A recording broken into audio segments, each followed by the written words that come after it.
what would you say is the biggest misconception that people have of you?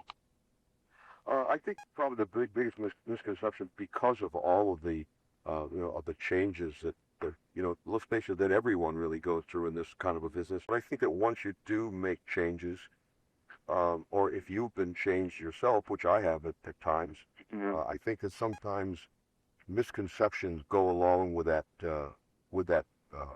leaving the situation. Someone will say, "Well, he was really hard to get along with," or that's the misconception. That I'm a tyrant and I'm, extremely hard to get along with, and probably not very caring about anybody else, which is the farthest thing on earth from the truth. Because I've only ever wanted to be in a band. I never wanted to be Ronnie Dio. I wanted to be Ronnie, who was the bass player in the band, who wasn't the singer. I got pressed into having to sing because the rest of the guys got stuck, and had a brain enough to be able to do that.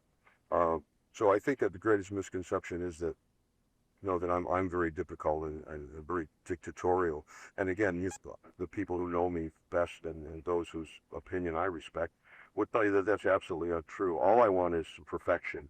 And I realized early on in my life that perfection is something that you can never achieve once you've got a goal to try to reach it. So if you're always going for that perfection somehow, I think that seems to make people think that you are a dictator or a tyrant, that it has to be your way.